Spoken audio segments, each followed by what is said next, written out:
আপনি দেখছেন news now, আমরা জানি কোনটা খবর। দত্তগ্রহণ সচেতনতা মাস 2025 উপলক্ষে প্রজ্ঞা ভবনে আয়োজিত অভিভাবক সম্মেলন অনুষ্ঠানে যোগ দেন সমাজ কল্যাণ ও সমাজ শিক্ষা দপ্তরের মন্ত্রী টিঙ্কু রায়। এই অনুষ্ঠানের মাধ্যমে দত্তগ্রহণ বিষয়ে সমাজের সচেতনতা বাড়ানো এবং আগ্রহী অভিভাবকদের সঠিক দিশা দেখানোই ছিল মূল লক্ষ্য। শিশু দত্তক নেওয়ার ক্ষেত্রে প্রতিটি দিক অত্যন্ত গুরুত্ব সহকারে বিবেচনা করা হয়। দত্তক প্রক্রিয়া সম্পূর্ণ আইনসম্মত ও স্বচ্ছ রাখতে আইন বিশেষজ্ঞদের পরামর্শ নেওয়া হয়, যাতে শিশুদের ভবিষ্যৎ নিরাপদ ও সুরক্ষিত থাকে বলে জানিয়েছেন মন্ত্রী টিঙ্কু রায়। দত্তক গ্রহণের জন্য সরকারি পোর্টালের মাধ্যমে আবেদন করার ব্যবস্থা রয়েছে, যা প্রক্রিয়াকে আরও সহজ করেছে বলেও জানিয়েছেন মন্ত্রী টিঙ্কু রায়। দত্তক সংক্রান্ত আবেদন ও প্রসেসিং ব্যবস্থায় দ্রুততা আনতে সরকার বিশেষ গুরুত্ব দিচ্ছে। বর্তমান রাজ্যের 44টি শিশু হোমে প্রায় 1000 শিশু আশ্রিত রয়েছে। শুধু ছোট শিশু নয়, একটু বড় বয়সের শিশুদের দত্তক নেওয়ার ক্ষেত্রেও ইতিবাচক মানসিকতা গড়ে তোলা জরুরি বলে জানিয়েছেন সমাজ কল্যাণ ও সমাজ শিক্ষা মন্ত্রী টিঙ্কু রায়।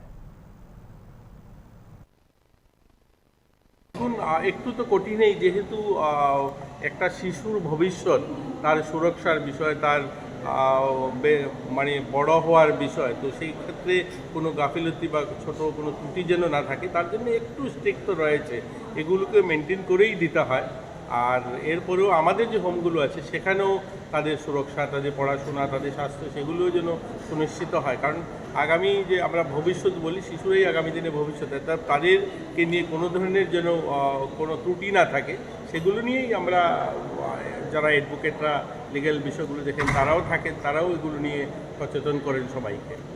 আবেদন আছে, হ্যাঁ, রাজ্যে আবেদন আছে এই ধরনের আবেদন রয়েছে, কিছু আছে তো আপনারা জানেনই, কারা যেটা ন্যাশনালাইজ পুরো সারা দেশে একটা সিঙ্গেল পোর্টালেই দেওয়া হয়ে থাকে, সেখানে আবেদন করতে হয়, সেগুলো তো রয়েছেই এবং সেগুলো ফুলফিল করে দেওয়া হয়।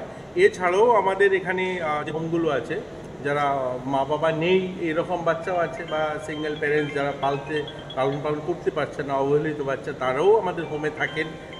তো সবগুলোকে নিয়েই আজকের আমাদের এই অনুষ্ঠান। স্যার, এই প্রচেষ্টাকে আরও স্মুথলি, মানে আরও তাড়াতাড়ি যাতে করা যায়, তার জন্য আর নিশ্চয়ই সেগুলো নিয়েই আলোচনা হয়, সেগুলোকে তাড়াতাড়ি কী করে দেওয়া যায়। কিন্তু যেহেতু এখানে শিশু দেওয়া নেওয়ার বিষয়, এখানে এই লিগ্যাল সাইডটাকে পরিপূর্ণ করে একটা বাচ্চাকে দেওয়া হলো, আর যে গার্জিয়ান নিলেন সে তার জীবন হয়তো যেভাবে ভেবে নিয়ে যান তাকে সেভাবে গড়ে তুলতে পারে না, সেটাও তো একটা বিষয় থাকে না। তার জন্য এগুলোকে দেখেই তারপরে দেওয়া হয়। আচ্ছা, সচেতনতা মাস আপনারা বলছেন, সচেতন তো হওয়া দরকারই। দেখুন, আমি কথাটা বলতে চাইছি না, তারপরে কথাটা চলে আসছে। আজকে দিনে আমরা অ্যানিমেল লাভার বলি, আমরা আমাদের বাড়ি ঘরে একটা পশু পালার জন্য কতগুলো টাকা খরচা করি না, আমরা সবাই করি।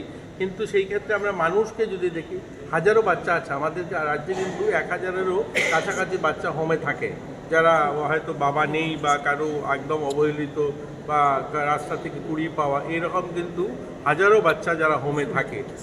হয়তো ছোট যারা তাদেরকে অ্যাডপশনের জন্য নিতে আসে, কিন্তু বড় বাচ্চা যারা ক্লাস 2, 3, 4, 5-এ পড়ছে, 6-এ পড়ছে, এই ধরনের তো বাচ্চা আছে।